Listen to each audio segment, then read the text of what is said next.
Assalamualaikum warahmatullahi wabarakatuh. Halo sahabat Sejuta Kisah. Terima kasih banyak untuk Anda yang sudah berikan support untuk channel Sejuta Kisah. Baik itu yang ngasih kritik, buat yang sudah ngasih saran, apapun itu, saya terima dengan hati terbuka. Ngomong-ngomong, bagaimana nih dengan aktivitas Anda hari ini?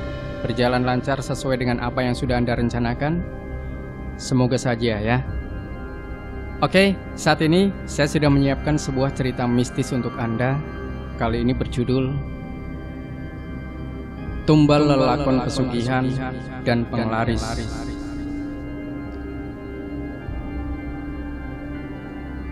Cerita ini akan saya mulai dengan pengalaman pribadi terlebih dahulu. Sebelum mulai merambat ke cakupan yang lebih luas, ada yang pernah mendengar tentang kelawuk? Kelawuk itu ketika seseorang memupuk kebenciannya dari sifat iri yang dialihkan ke media tanah kuburan, kembang 7 rupa, tali kain kafan, sampai tahap yang paling ekstrim, mengubur batang pohon pisang untuk membuat bangkrut atau celaka usaha dari orang yang dianggap saingannya. Dulu ibu saya buka warung kopi kecil-kecilan, jualannya seputar mie instan, teh dalam botol, sampai cemilan-cemilan buat teman ngobrol dan berkumpulnya orang-orang yang lalu lalang. 1 bulan setelah buka, warung ibu semakin ramai. Dalam sehari penghasilan untuk warung cukup untuk menutupi kebutuhan sehari-hari. Sampai akhirnya warung kecil milik ibu semakin banyak dikenal orang, sampai menjadi jujukan bagi orang-orang di luar desa. Namun siapa yang tahu bila keramaian warung ibu ini mengundang niat jahat dari seseorang yang selama ini memantau kami. Saya tidak akan menuduh siapa pelakunya, walaupun saya sebenarnya tahu ini ulah siapa. Ibu saya juga akan marah kalau saya menyebut namanya, karena hal seperti ini tidak bisa dibuktikan dengan prasangka kosong. Intinya, suatu hari satu persatu pelanggan mulai pergi. Hal yang cukup aneh bagi kami tentunya, di mana sebelumnya tempat warung kami nyaris selalu penuh dengan orang. Sampai ada yang mau menunggu untuk dapat tempat duduk dan bisa bersenda gurau dengan sanak sahabat. Semakin lama, warung semakin sepi, sampai akhirnya tidak ada orang lagi. Awalnya bapak ibu masih berpikir positif, mungkin saja memang sedang tidak banyak orang yang ingin keluar. Namun hal ini terjadi terus-menerus. Dagangan yang tidak terjual semakin menipis, dimakan oleh kami sendiri, sampai akhirnya bangkrut karena tidak bisa balik modal. Warung pun tutup. Bapak ibu mencari mata pencaharian yang lain. Nah, di samping warung kami, ada warung juga penjual mie ayam. Beliau mengaku merasa iba dengan apa yang menimpa keluarga kami. Saya pun juga sebenarnya menyayangkan kenapa hal ini bisa terjadi seperti ini. Bapak penjual mie ayam mengatakan kepada bapak untuk minta pertolongan, karena entah kenapa beliau merasa ada yang janggal dengan warung milik keluarga kami. Entah kenapa setiap beliau melewati warung kami, tercium aroma seperti bangkai tikus yang entah dari mana datangnya. Tapi bapak itu orang yang skeptis pada hal begini. Ia hanya berpikir mungkin usaha warung yang dijalani memang belum menjadi rezeki miliknya.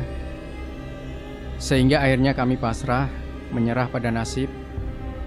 Suatu hari kami membongkar warung kami, mengumpulkan kayu-kayu bambu yang mungkin bisa dialihfungsikan untuk hal lain. Nah, disinilah kejanggalan itu terjawab. Pada salah satu tiang bambu penyangga warung terdapat sebuah lubang sekat kayu, di mana di dalamnya ditemukan sebuah kertas kuning dengan gulungan rambut yang diikat dengan karet gelang. Ibu yang melihat hal itu sontak terkejut. Beliau mengatakan itu adalah penyebab dari semua kemalangan yang menimpa usaha kami, kelawuk namanya. Namun bapak tidak percaya. Ia cepat-cepat menyembunyikan benda itu di kantong celananya, mengatakan kepada kami semua bila tidak ada yang perlu dirisaukan dari semua ini. Tetapi diam-diam bapak membawa benda itu ke tempat sahabatnya. Rupanya ada alasan kenapa bapak bersikap seperti itu. Ia tidak mau saja bila nanti kami tahu siapa pelakunya, lalu memupuk kebencian yang sama kepada orang tersebut. Bapak tidak mau bila hanya karena berebut rezeki saja sampai harus menjadi musuh, apalagi bila si pelaku adalah tetangga sendiri. Tepat setelah ditunjukkan benda tersebut, sahabat Bapak hanya memandang Bapak dengan ekspresi iba. Dia mengatakan ada yang berbuat usil menyangkut usahanya. Bila Bapak mau, benda ini bisa saja dia kembalikan langsung ke pelaku. Jawaban Bapak waktu itu, ia memilih untuk mengalah. Tapi Bapak tidak mau pergi sebelum rasa penasarannya terjawab. Maka sahabatnya berpesan untuk kembali 2 minggu lagi ke rumahnya. Dia akan menunjukkan sesuatu kepada Bapak. Walaupun tidak mengerti, tapi Bapak pun akhirnya mengikuti saran sahabatnya tersebut. Selama 2 minggu tersebut, Bapak mencoba keberuntungan lain, yaitu meneruskan pekerjaan lamanya untuk menjadi tukang becak. Suatu hari ketika Bapak mangkal di dekat tempat warungnya dulu, penjual mie ayam datang. Ia menceritakan bila akhir-akhir ini ganti warungnya yang jadi sepi. Bapak hanya diam saja. Ia belum menceritakan kepada penjual mie ayam itu perihal kelawuk yang dia temukan di sekat bambu penyangga warungnya dulu. Ada rasa kasihan di wajahnya, namun Bapak berusaha menahan diri. Ia hanya memberi semangat, semoga kemalangan ini segera pergi. 2 hari yang dijanjikan akhirnya tiba. Sahabat Bapak datang berkunjung. Ia minta diantarkan ke tempat di mana Bapak dahulu membuka warung. Karena sudah tidak ada bangunan lagi di sana setelah dibongkar, sahabat Bapak hanya tertuju melihat warung mie ayam yang sedang buka.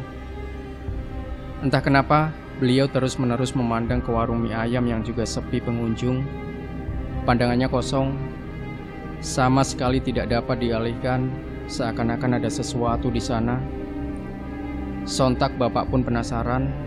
Ia bertanya kepada sahabatnya, ada apa di tempat tersebut? Tidak mengatakan apapun, beliau hanya berjalan menuju ke warung mie ayam tersebut sebelum memberi sebotol air kepada Bapak. Minum sambil tutup matamu. Masih bingung dengan sikapnya, Bapak pun menenggak air pemberian tersebut. Tepat setelah setenggak air melewati tenggorokan Bapak dan beliau membuka mata, ia langsung berjengit tersungkur ke belakang saat melihat wujud seperti manusia besar tinggi, gemuk, namun kulitnya dipenuhi rambut yang panjang, matanya melotot dengan taring keluar dari bibirnya. Makhluk itu duduk tepat di pintu warung mie ayam, seperti sedang menghalangi pintu masuk. Sahabat Bapak pun berkata, ini yang nutup agar orang tidak mau datang ke tempat ini. Beliau lalu menunjuk rumah ke tempat pelaku yang sebenarnya. Rupanya, pelaku dari semua ini adalah tetangga. Seorang tetangga yang juga memiliki warung kopi, tapi hanya buka di siang hari. Namun, ini hanya sebagian kecil dari yang akan saya ceritakan malam ini. Karena apa yang menimpa keluarga saya hanya sejentik jari bila dibandingkan pesugihan serta penglaris yang memakan tumbal dengan kaham atau syarat tertentu. Di tempat kelahiran saya ada sebuah rumah makan di mana sudah tahu sama tahu alias menjadi rahasia umum bila seringkali terjadi kecelakaan yang janggal. Setiap tahun ada saja kejadian mengenaskan yang terjadi. Anehnya, hal ini terjadi tepat di depan rumah makan tersebut. Yang paling saya ingat adalah saat saya masih duduk di bangku SMP, ketika motor masih menjadi primadona bagi anak-anak SMP seperti kami. Siapa yang punya motor bebek keluaran terbaru pasti akan menyombongkan diri dengan memamerkannya kepada teman-teman, membawanya ke sekolah.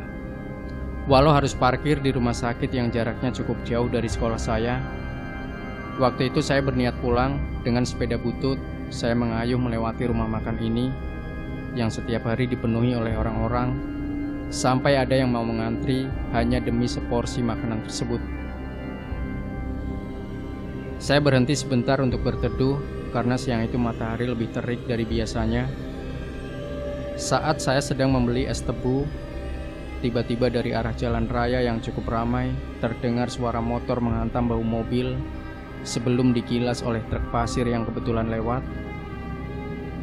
Butuh waktu sepersekian detik bagi saya untuk akhirnya ikut berlari setelah kejadian naas itu terjadi.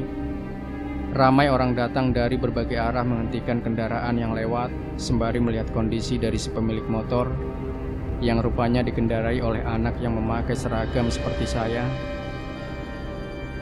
Belum pernah saya merasakan perasaan campur aduk seperti ini, apalagi melihat motor yang tergeletak dalam kondisi hancur lebur di bawah truk pasir. Dengan jantung berdegup kencang, saya menerobos kerumunan orang untuk melihat kondisi korban. Kaget, ternyata itu adalah teman saya. Tapi anehnya, kondisi korban masih dalam keadaan utuh, tanpa satu luka pun di tubuhnya. Hanya saja, ia seperti orang shock, hanya terbujur kaku dengan mata tak bisa tertutup. Orang-orang yang melihat itu langsung membawanya pergi ke rumah sakit. Saya segera menghubungi keluarga. Di sini letak dari janggalnya peristiwa ini. Selama nyaris seminggu penuh, anak itu tak sadarkan diri.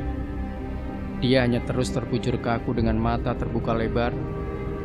Pihak dokter pun tidak ada yang bisa menjelaskan apa yang menimpa anak ini, sehingga akhirnya dia dibawa pulang ke rumah. Atas saran dari para guru, semua murid diajak pergi ke rumah korban, memberi semangat moral kepada pihak keluarga, serta berdoa semoga hal ini cepat berlalu dan Ananda yang sedang sakit bisa segera sembuh. Kebetulan saya pergi dengan sahabat dekatnya, panggil saja Rossi. Karena wajahnya kebarat-baratan dengan rambut keriting coklat dan memiliki tekstur wajah mirip Valentino Rossi, ini saya nggak bohong, Rossi ini sahabat paling dekat dengan korban. Bahkan dia tahu bila motor bebek itu diberi sama kakaknya yang sayang sekali sama korban untuk meningkatkan pamor di kalangan anak perempuan. Maklum, waktu itu kalangan berduit berlomba-lomba pamer motor. Tetapi sesampainya di rumah korban, ada sesuatu yang aneh terjadi, di mana Rossi sejak tadi terus-menerus melihat ke ruang kosong di samping Pak Guru dan orang tua korban. Lama sekali Rossi melihat ke tempat ini, seperti ada yang dia tatap. Sampai akhirnya tiba waktu bagi kami melihat kondisi korban yang ada di dalam kamar. Disitulah hal ganjil terjadi saat kami melewati pintu kamar.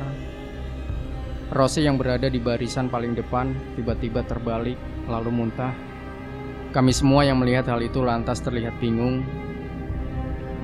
Tidak ada apa-apa, tapi tiba-tiba anak ini memuntahkan isi perutnya sampai membuat beberapa anak berjengit lalu menyingkir. Setelah itu, Rossi berlari pergi menjauh dari dalam kamar. Guru yang melihat itu lantas berlari mengejar. Rossi menangis, menjerit seperti orang kesurupan. Bahkan dia berkata, bila dia tidak mau kembali ke kamar itu, meskipun hanya sebentar saja. Pak Guru yang merasa janggal dengan hal ini lantas bertanya, ada apa sebenarnya? Sampai akhirnya bocah itu menceritakannya. Sejak tadi dia melihat kawannya, korban sedang berdiri di samping ibunya, melihatnya dengan tatapan muka yang pucat.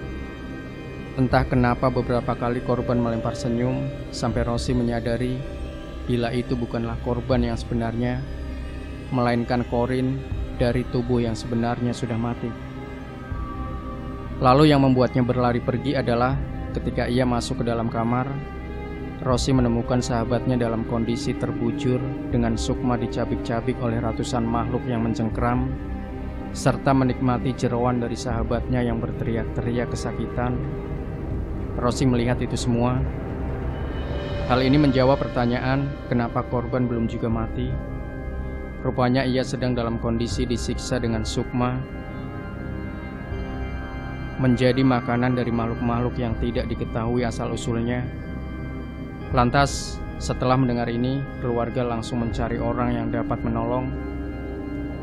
Suatu kebetulan, tak lama setelah rentetan peristiwa ini terjadi, ada seseorang bertamu ke rumahnya, menjelaskan lebih rinci apa yang sedang terjadi. Ia meminta orang tua korban untuk ikut dengan dirinya ke rumah seseorang, rumah dari si pemilik rumah makan ini.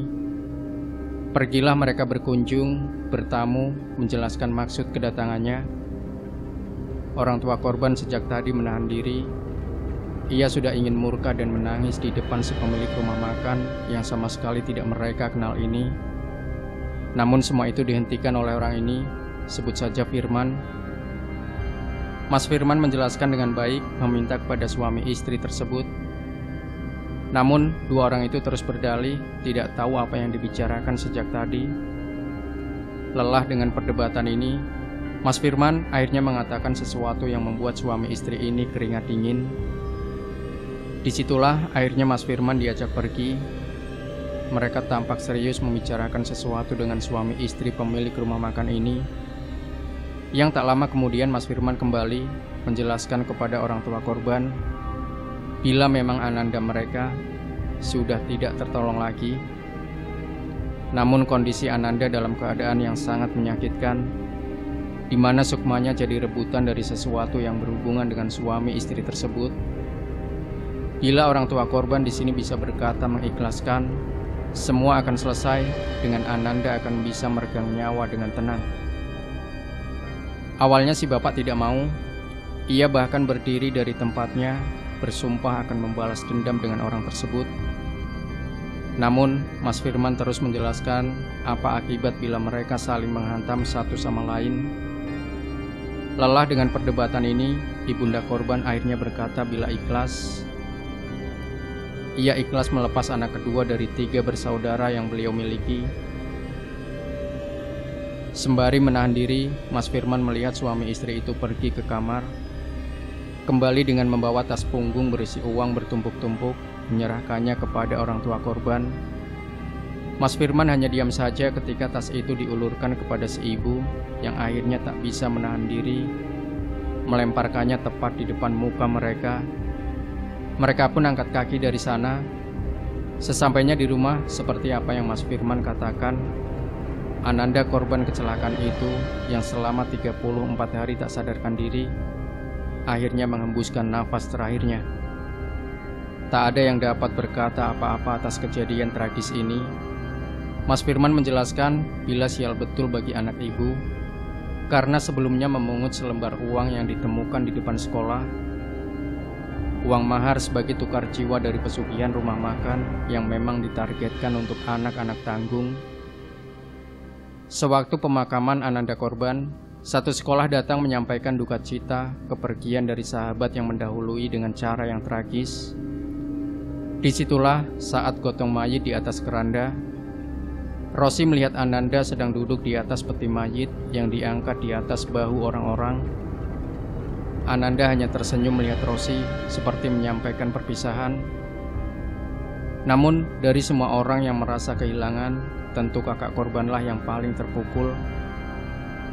Karena motor pemberiannya, adik kesayangannya meregang nyawa, sehingga ketika dia tahu ini semua, rumor tentang rumah makan itu disebar, sehingga dalam waktu kurang dari setahun, tempat itu akhirnya tutup, menghilang begitu saja.